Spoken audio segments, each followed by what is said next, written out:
Hi and welcome or welcome back to The Books Are Everywhere.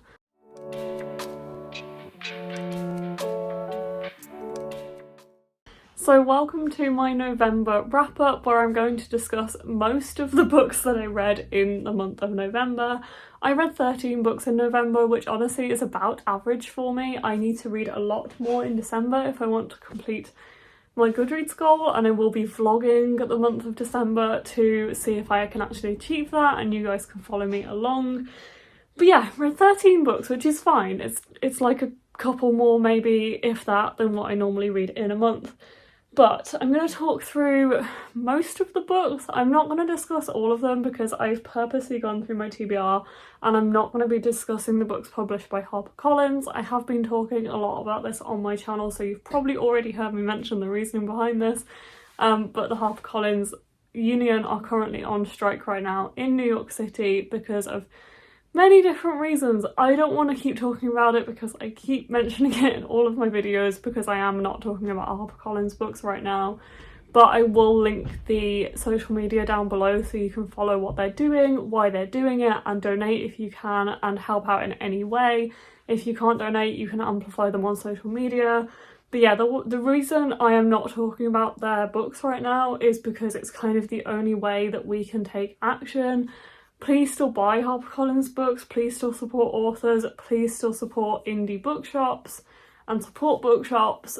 But one of the things we can do is by not talking about HarperCollins books. So that's what I'm doing. I'm amplifying the strike right now and what the workers are trying to achieve: fair wages, diversity initiatives and contracts.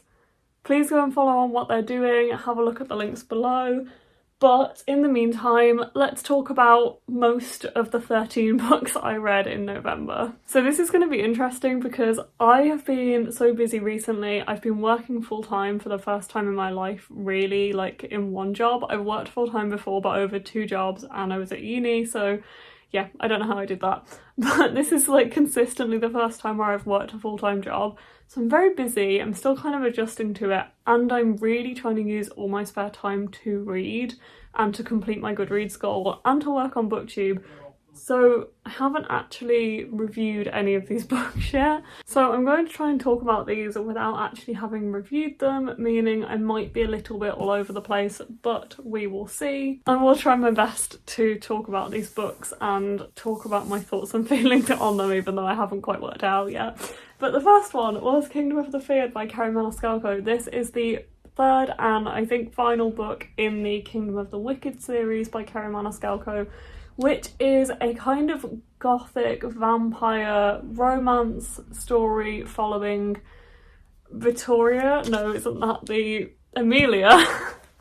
And Vittoria's her twin, and they work in this restaurant. I think it's set in Italy, but I can't remember off the top of my head exactly where it's set. And it's basically following these 2 twins as they work in their grandmother's or their family restaurant.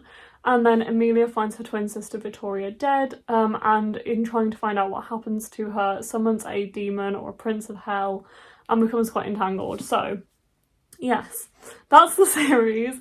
This is the third and final book, probably the most steamy book in the series by far.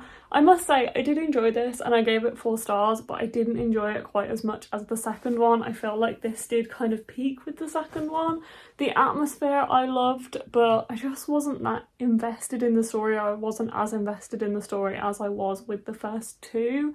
I do really like the first one and I really enjoyed the second one, and I just feel like there was something about the second one that I did really, really like.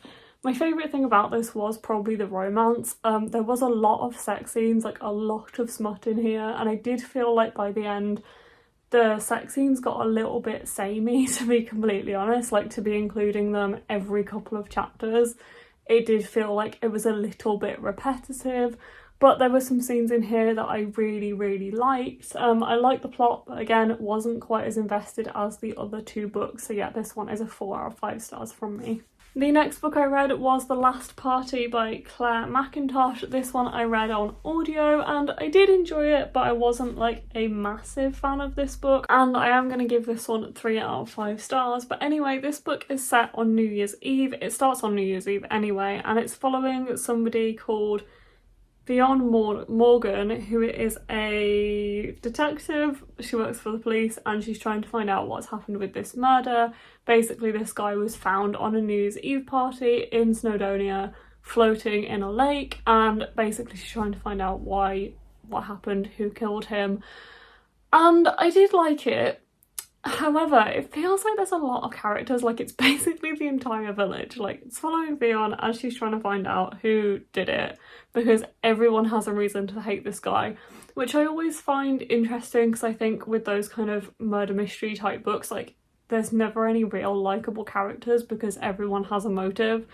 And if everyone has a motive, then there's probably something that, I don't know, is a bit sinister about them. So I don't know, like, I liked it, but I just felt like it was a bit all over the place. I would have rather focused more on like one character. I really like the setting, and it's basically the reason why I wanted to pick this one up, because I don't read a lot of crime thriller like this style, but I was about to say I'm a big fan of Wales, which sounds a bit strange, but like, I grew up going to North Wales. When I heard it was set in Snowdonia, I really wanted to pick it up. Yeah, it was okay. I enjoyed it enough, like I liked it, but it just wasn't amazing for me. I have read some thrillers that I really liked. Maybe if I'd have read this physically, I'd have enjoyed it more. Maybe I could have judged it better, like if I wanted to keep turning the pages or not, whereas I guess when you're listening to an audiobook, you don't necessarily feel that like urge to carry on as much. But yeah, it was good. But that's really all I have to say. Next, I picked up The Ballad of Never After by Stephanie Garber, which, again, I liked this book, but I wish I liked it more, because I really liked Once Upon a Broken Heart.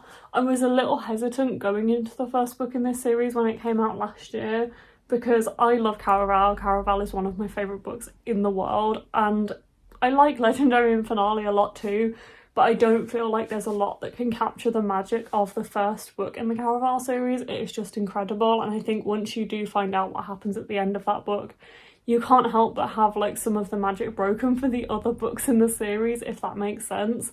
And this is a companion series to the Caraval trilogy. This is following Evangeline, who is a side character in the the original trilogy, and it's following Jax as well, who is again a side character from Caraval.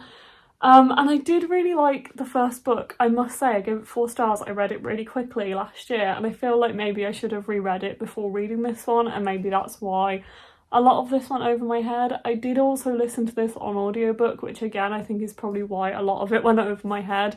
I feel like I'm listening to a lot of audiobooks at the moment, and they are a bit hit and miss for me, because as long as it's a contemporary, I feel like I can stay pretty much on track, but I'm listening to a lot when I'm working, and it's kind of hard to focus on fantasy, so I am kind of like, I don't want to say that I didn't like this book, and I don't want to say too many negative things, because I think a lot of it was probably just me. And when the next book comes out in the series, which I think is probably the final one, I will probably reread the first 2 and like give this one my full attention and read it physically, because it just kind of, I couldn't tell you what happened. Like, I literally could not tell you what happened in this book. I love the writing as usual, I love the setting, I feel like the atmosphere is done brilliantly, but could I tell you anything about it? Honestly, no. But I don't want to say that that's the this book is the problem, because honestly, it probably isn't. Like, I don't even want to give this a rating, because I feel like I'm judging the book when in reality it is me. Like, I don't know, this just didn't grab I was going to say grab or grip. It didn't grip me as much as I wanted it to, and it didn't grip me as much as the first book in this side series to Caraval. Yep. I don't know what more to say, to be honest. I'm disappointed, but I'm not necessarily disappointed with this book, if that makes sense. Like, I'm disappointed with the situation, because I wanted to really like this. When I received this proof copy, I was literally over the moon. I did not expect to get one, and I was so happy that I managed to somehow get a copy of this from the publisher. So thank you so much to Hodder, because I was honestly so overwhelmed. And I love this series, like I love the world so much, but this one did let me down, and I don't know how much of it is the book and how much of it is me. Let's say I'm giving it 3.5. In my heart, this is a 3.5 stars. There were still things that I liked about this book, but it just didn't hit the spot. But again, it's probably me, not the book. I then picked up She and Her Cat by Makoto Shinkai, which is a book that was sent to me by Ree at Penguin Huddle, and I loved this book so much. It was so cute. I received this on the same day as I received A Ballad of Never After, and that day was just such a good post day because I was over the moon to receive this because I'm such a big Makoto Shinkai fan. I've watched Your Name, I've read the Your Name light novel, I've read the Your Name manga, I've read the Weathering With You manga and the light novel, and watched the film, and read the 5 centimeters per second manga, and watched the film, and I have the Garden of Words manga, and I have the 5 centimeters light novel to read as well. And I also have this, which is a novelisation of a short that was released in 1999, which is also a manga. And this is the novelisation of it, which has just been released. And this was so cute. This is basically following four women, if I remember rightly, who have cats, and it's following their cats and them, so it's kind of like a dual perspective, although it doesn't like separate, like it's not like alternate chapters or anything, alternate points of view. It just kind of flips between the opinion of the cat, or the view of the cat and the view of the woman, and that is 4 different cats and 4 different women, but they are all interlinked. It's set in Tokyo. And it was just so sweet. I really liked the views of the cats, and I feel like they were done really well, but I also loved seeing the women, and I feel like the women were portrayed really well too. And I love how they were all intertwined. This was so lovely. It was so well done. And it was also focusing on these women as they were having like troubles in their life, mainly with like romances, but just like with love in general, like things they were struggling with, and kind of how the animals and the cats in this book supported them through that time, which was just such a lovely message. And I then watched the short afterwards, which is based on the first story in this book, I think, and that was just so cute too, and I really want to read the manga now as well. So yeah, this one was lovely. I'm giving it 4 out of 5 stars. I then picked up the Heartstopper yearbook by Alice Oseman, which I still own. It's just on the top of my shelf right now, so I don't want to get it back down. This one was so cute. This is basically a companion to the Heartstopper graphic novel series, which you can also read on Tapas and Tumblr as a webcomic. And it's just like a little collection of things about the Heartstopper universe. Like, it's drawings of Nick and Charlie, it's like conceptualization from Alice over the years of when she started working on them and her kind of process. It's about all of the side characters, it's about them in different seasons, their classmates. There's just so much in there. It's so adorable, and I loved like reading all of the trivia about the Heartstopper universe and seeing all the characters and like character cards and little things about them, things about the rooms, like Charlie's room, Nick's room. It was just so lovely, and I feel like I can't give it any less than 5 stars because it's hard to judge because it's not like a story or anything, it's just a collection of things, but it was very comforting to flick through and read all of these little details about the Heartstopper cast, and it was very sweet. I loved it so much. So yeah, 5 stars for the Heartstopper yearbook. It can't be anything else. I then picked up the audiobook of The Burning God by R.F. Kuang, which if you told me at the start of November I was going to read that in November, I probably wouldn't have believed you because it's such a random book. But essentially I read the first 2 books in this series, The Poppy War and The Dragon Republic, earlier in the year.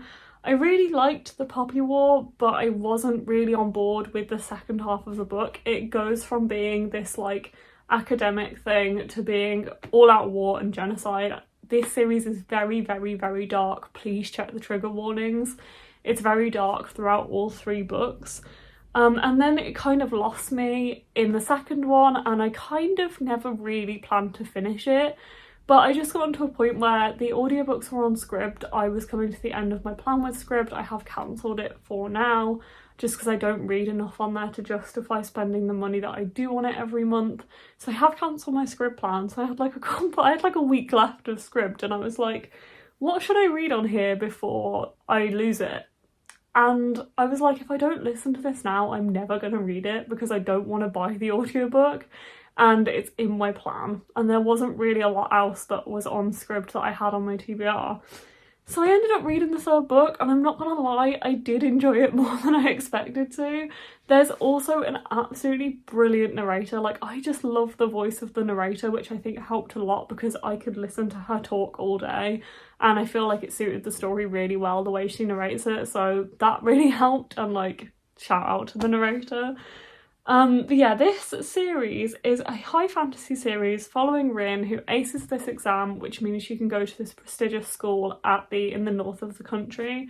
There's a lot about like class divide and just geographical divide in the country, which is really, really interesting. And the start of The Poppy War, the first book, is about her on this like academic journey, but then by the end of this book, well, the first book, it's about this all-out war basically, and the series kind of follows on from there. Obviously I can't really say too much about the last book because it's the last book in the series, but we are still very much in this phase of war and like all of this political stuff that's going on in the world. I am not a massive fan of political fantasy and high fantasy, so for me, I probably should have known better when I went into this series and not had such high expectations for it.